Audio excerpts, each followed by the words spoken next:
Assalamualaikum warahmatullahi wabarakatuh.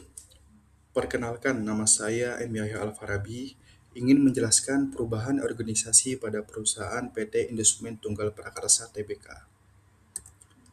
Latar belakang PT Indosemen Tunggal Prakarsa Tbk merupakan perusahaan yang bergerak dalam bidang manufaktur semen dan produk turunannya. Perusahaan ini memproduksi semen, beton, siap pakai atau ready mix, serta bahan bangunan lainnya untuk mendukung pembangunan infrastruktur. Ditinjau dari skala usahanya, Indosemen termasuk perusahaan besar dengan kapasitas produksi tinggi dan jaringan distribusi luas. Secara geografis, kantor pusat berada di Jakarta dengan wilayah operasional tersebar di daerah di Indonesia. Perubahan yang terjadi pada PT Indosemen dilatar belakangi oleh kondisi industri semen yang semakin kompetitif, yaitu dengan adanya overcapacity kelebihan pasokan, menyebabkan tekanan harga yang berdampak pada penurunan margin keuntungan perusahaan. Selain itu, perkembangan teknologi industri serta tuntutan efisiensi operasional mendorong perusahaan untuk melakukan transformasi, dan perubahan ini bertujuan untuk meningkatkan efisiensi, produktivitas, dan daya saing perusahaan di pasar. Jenis perubahan yang ada pada PT Indosemen Tunggal Prakarsa ini berdasarkan teori Burness ada dua. Yang pertama, planning change atau perubahan terencana.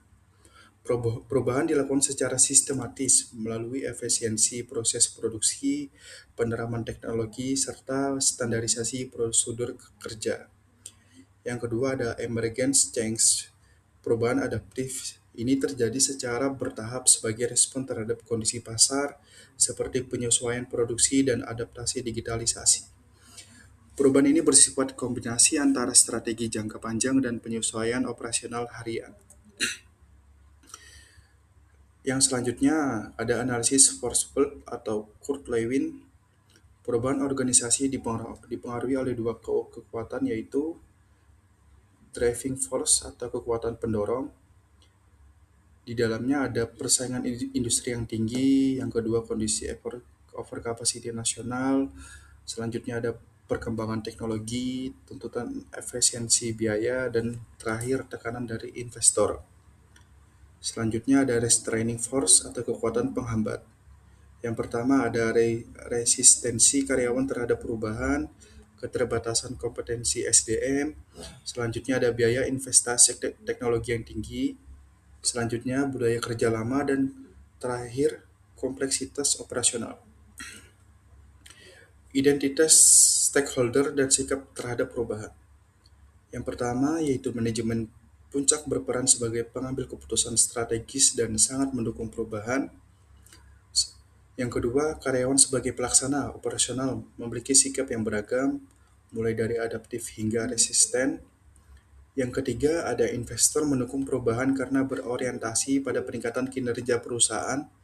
Yang keempat, ada pelanggan dan mitra bisnis cenderung mendukung selama kualitas produk dan distribusi tetap terjaga.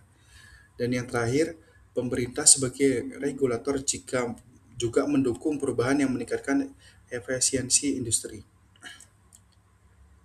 Bentuk-bentuk resistensi dan strategi penanganan. Yang pertama, dari segi bentuk resistensi ada tiga. Yang pertama ada individual, yang isinya ada ketakutan dan ketidakpastian. Yang kedua ada kelompok, yang di dalamnya ada pengaruh sosial dan konflik. Yang ketiga struktural, yang di dalamnya ada sistem lama dan sistem baru. Selanjutnya dari strategi penanganan. Yang pertama, komunikasi yang transparan dan konsisten. Selanjutnya ada pelibatan karyawan dalam proses perubahan. Terus yang ketiga, pelatihan dan pengembangan kompetensi. Dan yang keempat, dukungan kepemimpinan. Dan yang terakhir, sistem insentif dan penghargaan. Implementasi perubahan yang digunakan yaitu dengan menggunakan model Kurt Lewin ada tiga. Yang pertama, dari segi membangun kesiapan. Perusahaan menyampaikan kondisi industri, melakukan evaluasi internal, serta membangun kesadaran akan pentingnya perubahan. Yang kedua ada implementasi perubahan, yang dilakukan melalui efisiensi produksi, penerapan teknologi, serta pelatihan dan pendampingan karyawan. Yang ketiga ada stabilisasi, perubahan di standarisasi melalui SOP baru, sistem KPI, serta monitoring dan evaluasi berkelanjutan. Dan yang terakhir yaitu kesimpulan.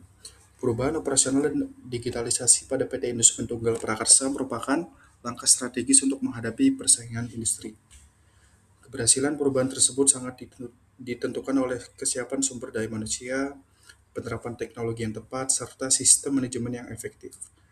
Melalui monitoring dan evaluasi berkelanjutan, perusahaan dapat meningkatkan efisiensi serta daya saing secara optimal. Ya, sekian presentasi dari saya. Kurang lebihnya mohon maaf. Wassalamualaikum warahmatullahi wabarakatuh.